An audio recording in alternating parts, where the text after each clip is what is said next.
اس کا مطلب یہی تھا کہ سرفراز بھائی کو بھی آپ ہی پسند تھی۔ والدین بھی اس رشتے سے کافی خوش تھے کیونکہ سرفراز میں کوئی کمی ہی نہ تھی، خوبصورت، پڑھا لکھا اور گھرانہ بھی کافی خوشحال تھا۔ میں تو آپی کی قسمت پر حیران تھی کہ اتنا اچھا لڑکا مل رہا تھا، جبکہ خاندان میں سب ان کو سیدھی سادی ہی سمجھتے تھے۔ یوں والدین نے اس رشتے کے لیے ہاں کہہ دی اور شادی 1 سال بعد ہونا قرار پائی۔ آپی ان دنوں بہت خوش تھیں اور اب ان میں کافی بدلاؤ بھی آ گیا تھا۔ دن پر لگا کر اڑنے لگے، میں پڑھائی میں مصروف تھی اور آپی سرفراز بھائی کے نام کے خواب بننے میں مہو تھی۔ اور یوں 6 ماہ بیت گئے۔ ایک روز اچانک خالہ کا فون آیا اور ہمیں اطلاع ملی کہ سرفراز نے اسما سے شادی کرنے سے انکار کر دیا ہے۔ یہ خبر سنتے ہی ہم سب کے پاؤں تلے سے زمین نکل گئی۔ امی ابو نے جب وجہ پوچھی تو خالہ نے یہی بتایا کہ سرفراز ابھی شادی نہیں کرنا چاہتا۔ وہ کہتا ہے کہ میں ابھی بیرون ملک جا کر تعلیم حاصل کرنا چاہتا ہوں اور مجھے ابھی شادی میں 5-6 سال لگ جائیں گے۔ اس وجہ سے آپ اسما کا رشتہ کہیں اور دے کر جہاں آپ کو مناسب لگے اس کی شادی کر دیں۔ خالہ آنسو بہانے لگیں اور کہنے لگیں کہ میں تو اپنی بھانجی کو ہر صورت میں اپنی بہو بنانا چاہتی تھی، مگر اب بیٹے کی وجہ سے مجبور ہو چکی ہوں۔ میں آپ لوگوں سے بہت شرمندہ ہوں اور معذرت خواہ ہوں۔ امی ابو کو دکھ تو بہت ہوا، مگر دونوں بہت اچھی طبیعت کے مالک تھے، لہٰذا انہوں نے اس بات کو زیادہ خریدنے کی کوشش نہیں کی اور یہی کہا کہ جہاں ہماری بیٹی کا نصیب ہوگا وہاں رشتہ ہو جائے گا۔ مگر آپی کو اس رشتے کے ٹوٹنے کا بہت رنج ہوا۔ ان کے تو سارے خواب بکھر گئے تھے، اب وہ بہت بجھی بجھی سی رہنے لگی تھیں۔ والدین نے نوٹ کیا کہ ان کی بیٹی بے چین سی رہتی ہے، جیسے ہر وقت ان کا دھیان کسی اور ہی دنیا میں ہوتا ہے۔ وہ ہر وقت بہت پریشان سی رہتی تھی۔ ان کی پریشانی کی وجہ والدین کو سمجھ آ چکی تھی۔ انہوں نے سوچا کہ خالہ خالو سے کہتے ہیں کہ کوئی بات نہیں، اگر سرفراز ابھی شادی نہیں کرنا چاہتا تو جب سرفراز اپنی تعلیم مکمل کر لے گا تب بھی ہم بچوں کی شادی کر دیں گے۔ یہ کوئی اتنا بڑا مسئلہ تو نہ تھا، ابھی ہم نکاح کر لیتے ہیں، رخصتی بعد میں ہو جائے گی۔ مگر ایک روز لاہور سے خالہ کی دیورانی آئیں تو ان سے پتہ چلا کہ سرفراز اسما سے شادی نہیں کرنا چاہتا۔ اس کا کہنا ہے کہ اسے زمانے کے طور طریقے کا کچھ پتہ ہی نہیں، پتہ نہیں کون سے پرانے دور کی لڑکی سے آپ لوگ میری شادی کروانا چاہتے ہیں۔ خالی اچھی سیرت کا کیا کرنا جب انسان زمانے کے مطابق نہ چل سکے۔ مزید انہوں نے بتایا کہ سرفراز کسی ماڈرن لڑکی سے شادی کا خواہش مند تھا کہ جو زمانے کے لحاظ سے چل سکے، اس کو سیرت سے زیادہ ٹپ ٹاپ بھاتی ہے۔ تبھی اس نے اسما سے شادی کے لیے انکار کر دیا ہے۔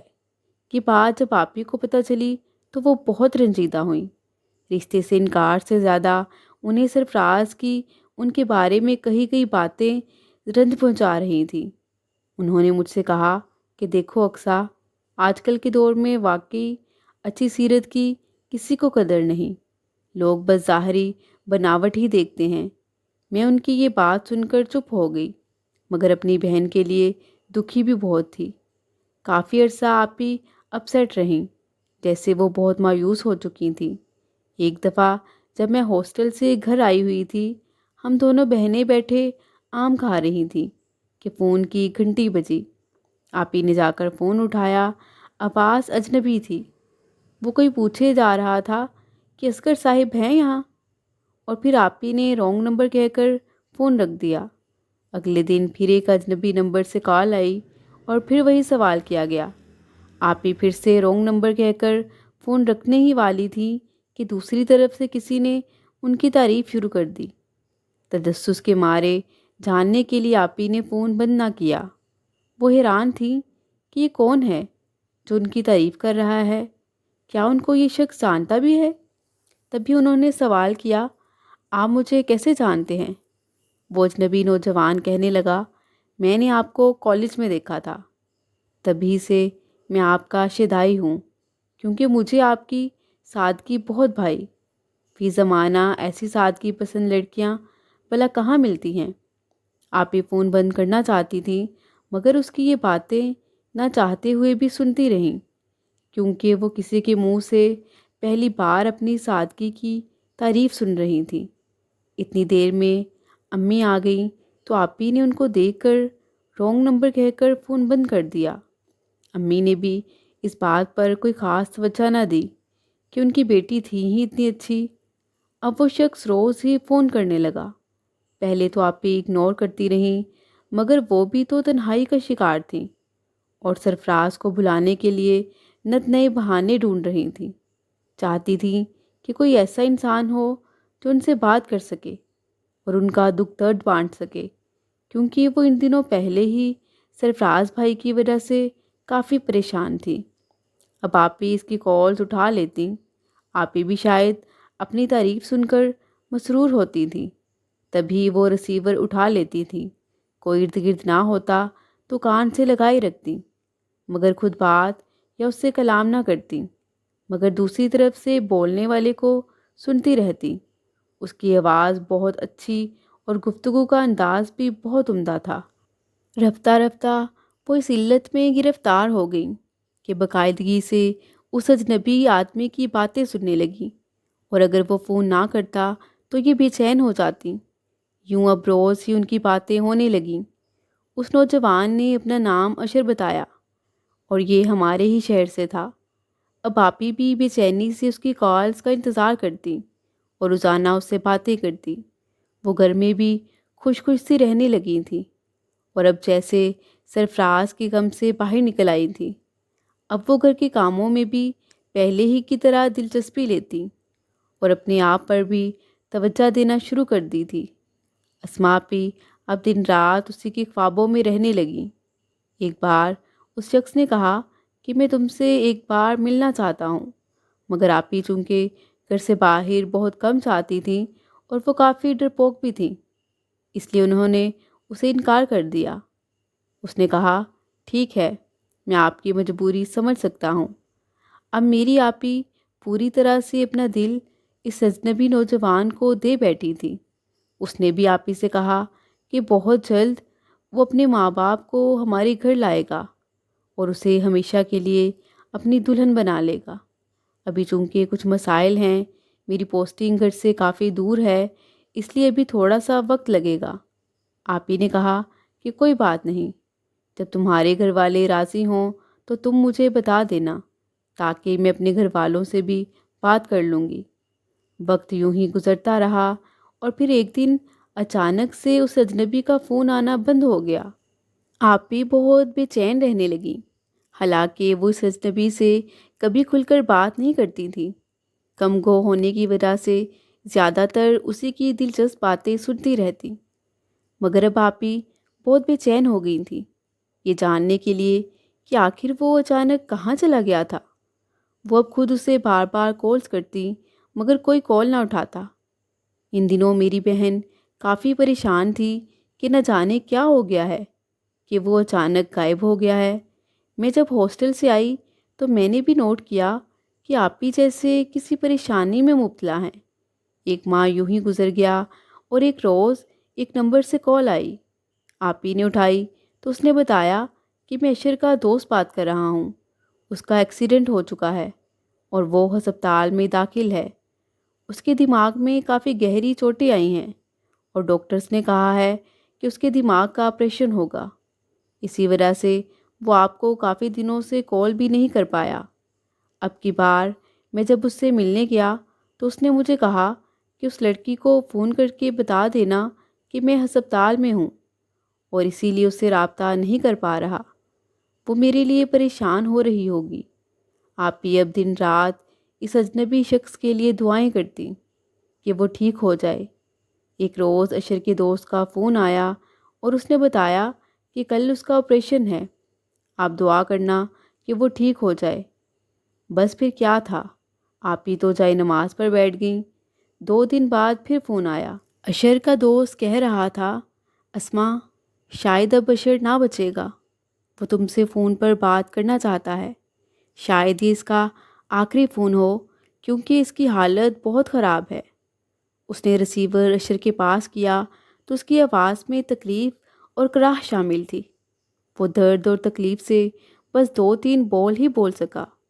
اس شخص کی درد بھری آواز سن کر آپی سخت پریشان ہوئیں، جیسے ان کی جان نکل گئی ہو۔ انہوں نے بہت مشکل سے خود کو سنبھالا۔ اس نوجوان نے آپی سے کہا کہ آخری بار اسے ملنے فلاں ہسپتال آ جاؤ۔ آپی سخت پریشان تھیں کہ وہ اب کیا کریں۔ رہ رہ کر اشر کی درد بھری آواز میری بہن کے کانوں میں گونج رہی تھی۔ وہ میری سہیلی سے ملنے کا بہانہ کر کے ہسپتال جانا چاہتی تھی، مگر والد صاحب سے اجازت نہ ملی کہ گھر میں پھپھو اور ان کی فیملی آنے والے تھے۔ اگر آپی سہیلی کے گھر چلی جاتی تو ظاہر ہے پیچھے سے مہمانوں کے لیے کھانا وغیرہ کون بناتا۔ اب وہ صرف اس لڑکے کے لیے دعائیں ہی کر سکتی تھیں۔ 1 ہفتہ تک اس نمبر سے کوئی کال نہ آئی۔ ادھر آپی کی جان پر بنی تھی کہ کہیں اسے کچھ ہو نہ گیا ہو۔ انہوں نے خود کافی کالز کیں لیکن کسی نے نہ اٹھائی۔ 1 ہفتے بعد ایک نمبر سے کال آئی اور یہ اطلاع ملتے ہی آپی بے ہوش ہو کر گر پڑی کہ اس اجنبی نوجوان کی موت ہو گئی ہے۔ ماں باپ بھی پریشان ہو گئے کہ آخر انہیں کیا ہوا ہے۔ آپی بھی کسی کو کچھ نہ بتاتی تھیں۔ امی ابو نے یہی سمجھا کہ شاید کسی کمزوری وغیرہ کی وجہ سے بے ہوش ہو گئی ہے۔ کچھ دن ان کو ڈرپس وغیرہ لگیں، مگر اب میری آپی تو جیسے ہنسنا بھول گئی تھیں۔ وہ ہر وقت خاموش خاموش سی رہتی۔ ایک بس میں ہی ان کے اس دکھ سے واقف تھی۔ ایک بار پھر سے ان کا دل ٹوٹ چکا تھا۔ ان کے پھر سے سارے خواب چکنا چور ہو گئے تھے۔ وہ اب مجھ سے کہتی کہ پتہ نہیں میرے ساتھ ہی ایسا کیوں ہوتا ہے۔ پہلی بار جسے چاہا اس نے مجھے میری سادگی کی وجہ سے ریجیکٹ کر دیا، اور اب جو مجھ سے اتنی محبت کرتا تھا، جسے میں ہر صورت میں قبول تھی، وہ بھی مجھ سے بچھڑ گیا۔ میں آپی کو حوصلہ اور تسلیاں دیتی۔ 6 ماہ گزر گئے۔ امی ابو آپی کے لیے رشتے ڈھونڈ رہے تھے کہ کوئی اچھا رشتہ ملے تو ان کی شادی کر دیں، لیکن آپی ہر رشتے سے انکار کر دیتی کہ مجھے شادی ہی نہیں کرنی۔ میں جانتی تھی کہ وہ اس اجنبی فون والے نوجوان کو بھلا ہی نہیں پا رہے ہیں۔ والدین پریشان تھے کہ شاید سرفراز کے انکار کا اس نے اس قدر صدمہ لیا ہے کہ اب شادی ہی نہیں کرنا چاہتی۔ اپنے دل کو بہلانے کے لیے آپی نے ایک سلائی سینٹر میں داخلہ لے لیا تاکہ گھر سے باہر قدم نکال سکیں اور اس اجنبی فون والے نوجوان کی یادوں سے کچھ تو پیچھا ہٹا پائیں۔ انہیں جاتے 3 ماہ ہو گئے۔ اس کے بعد ان میں کافی تبدیلی دیکھی گئی۔ انہوں نے خود کو پوری طرح بدل لیا۔ اب وہ نئے فیشن کے کپڑے بنوانے لگیں، اپنے آپ پر بھی توجہ دینے لگیں۔ یوں لگتا تھا جیسے وہ پہلے والی آپی اسما نہیں رہیں۔ ہم سب بہت حیران ہوتے، مگر خوشی کے عالم میں ہم نے یہ سوچنا بھی گوارا نہ کیا کہ اس بات کے پیچھے کیا راز ہے۔ ایک بار میں نے ان سے اس تبدیلی کے بارے میں پوچھا تو انہوں نے مجھے بتایا کہ زمانہ ایسے ہی لوگوں کو پسند کرتا ہے۔ سلائی سینٹر میرے ساتھ ایک لڑکی نے مجھے سمجھایا ہے کہ یہ زمانہ سیدھے سادھے لوگوں کا نہیں۔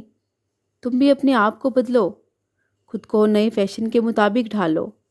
اس نے مجھے کافی باتیں سمجھائیں۔ اس کی باتوں نے میرے دل پر کافی اثر کیا کہ مجھے بھی واقعی خود کو بدلنا چاہیے۔ ان کی اس تبدیلی سے میں بھی خوش تھی، مگر وہ شادی کرنے کے لیے ابھی بھی انکاری تھی۔ رفتہ رفتہ والدین کی پریشانی کو دیکھتے ہوئے کہ جن کی ہم بیٹیاں ہی تھیں، بیٹا تو کوئی تھا نہیں، انہوں نے والدین کو عندیہ دے دیا کہ آپ جہاں چاہیں میرے لیے رشتہ پسند کر کے شادی کر سکتے ہیں۔ والدین بھی خوش ہو گئے کہ چلو یہ زندگی کی طرف تو لوٹی، کیونکہ وہ یہی سمجھتے تھے کہ سرفراز بھائی کے انکار نے انہیں اندر سے توڑ کر رکھ دیا ہے۔ اب وہ آپی کے لیے رشتے دیکھنے لگے، مگر ابھی تک انہیں کوئی رشتہ پسند نہ آ رہا تھا۔ انہی دنوں میں ہاسٹل سے گھر گئی کیونکہ میری کزن کی شادی تھی۔ ہم دونوں بہنیں شادی کی شاپنگ کرنے کے لیے گئیں۔ دوران شاپنگ ہمارا ایک بیگ گم گیا۔ اس دکان میں موجود ایک نوجوان نے ہمیں وہ شاپنگ بیگ